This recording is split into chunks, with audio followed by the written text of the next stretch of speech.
Hello, I'm Jordi Ballester from ForgeFlow. Today I would like to talk about the On Time in Full KPI.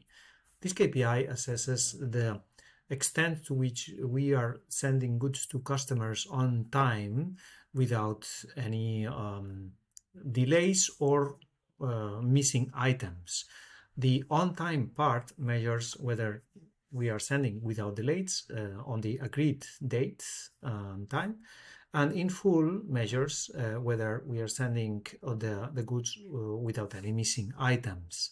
So what we try to achieve here is monitor the level of satisfaction that we can achieve by sending the goods when the customers expect and all the goods that they expect. So what we're going to do is we'll go to the business game and check how do we measure the on time in full KPI and how can we achieve the KPI rates under different scenarios.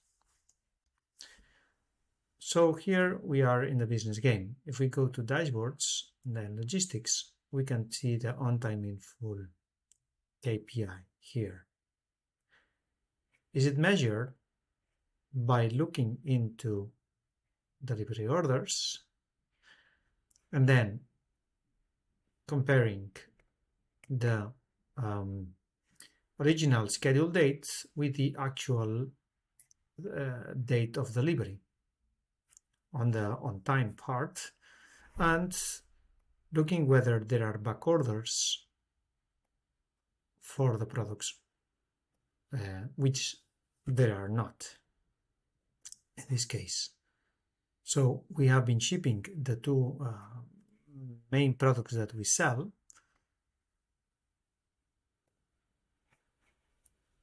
during at all times with no delays and then with no missing items. If we go to dashboards, historical demands, then we can see that this has been the demand for the two finished products in the last month. If we look at the manufacturing and then the products, look for the sold items, we can see that those two products have a bill of materials.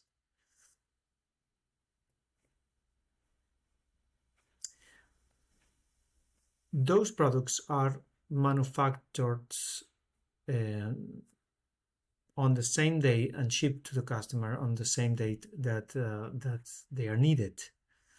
If we go and check the stock levels or the on hands, we can see that the stock levels have been almost zero throughout the month, because we have been manufactured and shipping within the same day. So in order to be able to manufacture and ship on the same day, we have to ensure that the components are available.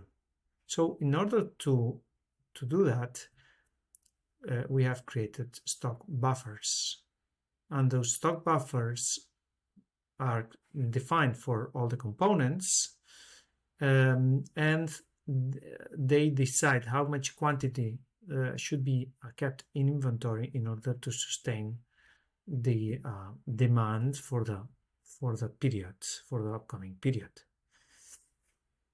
So let's look at the overall inventory that we had to sustain, that we needed during this period.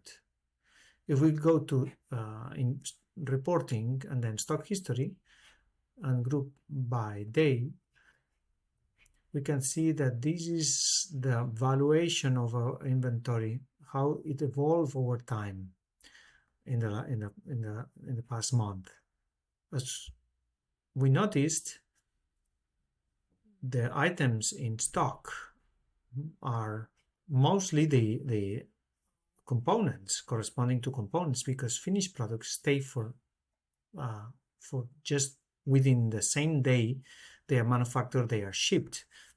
So this is the inventory value of components that we needed during the month to be able to manufacture on time without delay.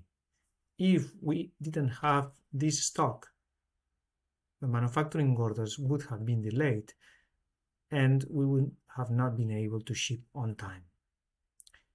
If we want to look for the inventory and how it has evolved in the last month, we can go to the product and then check the stock history and see the on-hand quantity or the value of the product during the month and how it has evolved.